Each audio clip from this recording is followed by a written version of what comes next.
Hello everyone, কেমন আছেন আপনারা সবাই? আশা করি আপনারা সবাই ভালো আছেন and welcome to my channel. আজকে আমি আপনাদের সাথে শেয়ার করব মালাই বিস্কুটের রেসিপি। ঘরে থাকা কিছু উপকরণ দিয়ে খুব সহজেই আপনারা এই বিস্কিট তৈরি করে নিতে পারবেন, তাও আবার খুব কম সময়ের মধ্যে। আজকের এই রেসিপিটা যদি ভালো লাগে তো অবশ্যই একটি লাইক করবেন, আর আমার চ্যানেলে যদি আপনারা নতুন এসে থাকেন চ্যানেলটাকে সাবস্ক্রাইব করে পাশের বেল আইকনটি প্রেস করে দেবেন। আর যারা ফেসবুক থেকে দেখছেন তাদের কাছে অনুরোধ রইল পেজটিকে ফলো করার আর লাইক আর শেয়ার করার। তাহলে চলুন আর দেরি না করে ঝটপট বানিয়ে নিই এই দারুণ স্বাদের মালাই বিস্কুট। প্রথমে একটা মিক্সিং বলে আমি নিয়ে নিচ্ছি 3 কাপ আটা। আপনারা যদি চান তো 2 কাপ আটা দিয়েও করতে পারেন, আমি এখানে একটু বেশি করে বানিয়ে নিচ্ছি। আর 3 কাপ আটার সাথে আমি এখানে দিয়ে দিচ্ছি 4 ভাগের 3 ভাগ সুজি। একটা কাপের 3 ভাগ সুজি দিয়ে দিলাম, আর দিয়ে দিচ্ছি 1 কাপ গুঁড়ো করা চিনি। পুরো ভর্তি 1 কাপ গুঁড়ো করা চিনি নিয়েছি। স্বাদ মতন লবণ দিয়ে দিলাম। এখন সব কিছুকে ভালো করে একটু মিক্স করে নেব। আপনারা যদি 2 কাপ আটা ব্যবহার করেন তাহলে সুজিটা হাফ কাপ নেবেন। সব কিছু ভালো করে মেশানোর পর আমি এখানে দিয়ে দিচ্ছি হাফ কাপ সাদা তেল। যে কোনো একটা কাপ বা বাটি ঠিক করে নেবেন, সেটাতে করেই সব কিছু মেপে নিতে পারবেন। এখন ভালো করে এই আটাটাকে আমি ময়ম দিয়ে নিচ্ছি। এই যে দেখুন, এভাবে ঘষে ঘষে কিন্তু ময়ম দিয়ে নিতে হবে। যখন দেখবেন কিছুটা আটা এভাবে হাতে মুঠ করে নিলেই দলা পাকিয়ে যাচ্ছে, আবার প্রেস করলে ঝুরঝুরে হয়ে পড়ে যাচ্ছে, তখন বুঝবেন ময়মটা একদম ঠিক আছে। এখন আমি এর মধ্যে অ্যাড করে দিচ্ছি মালাই বা দুধের স্বর। এখানে আমি 3 দিনের জমানো দুধের স্বর নিয়েছি।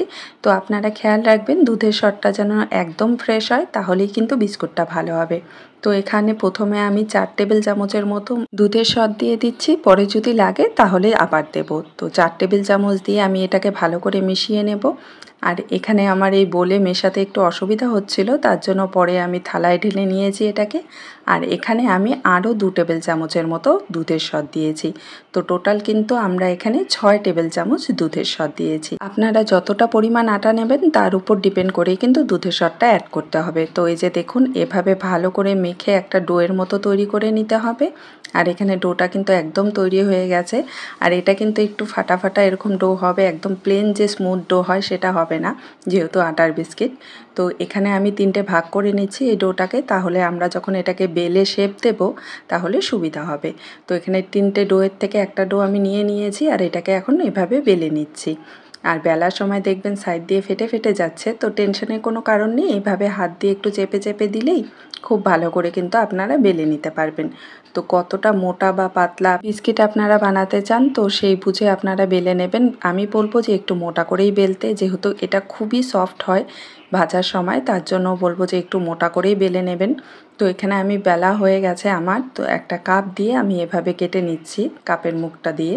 তো আপনাদের কাছে যদি কুকি কাটার থাকে তো সেটা দিয়েও খুব সহজেই কেটে নিতে পারবেন, বা চাইলে কিন্তু আপনারা হাত দিয়েও গোল করে শেপ দিয়ে দিতে পারেন। তো এই যে দেখুন, এখানে আমি একটা গোল শেপের একটা বিস্কিট তৈরি করে নিয়েছি। এভাবেই কিন্তু আমি সবগুলো বিস্কিট এখানে তৈরি করে নিয়েছি। আপনাদের কাছে যদি হাতে বেশি সময় থাকে আপনারা চাইলে কিন্তু এটাকে বেক করেও নিতে পারেন, কিন্তু আমি এখানে কম সময়ে কিভাবে আপনারা বিস্কিটটা তৈরি করবেন সেটাই দেখাচ্ছি। এখানে ফ্রাই প্যানে আমি কিছুটা তেল নিয়ে নিয়েছি, আর তেলটা কিন্তু একদম হালকা গরম আছে।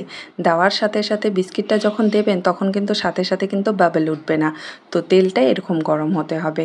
আস্তে আস্তে একদম লো ফ্লেমে কিন্তু আমরা বিস্কিটটাকে ভেজে নেব।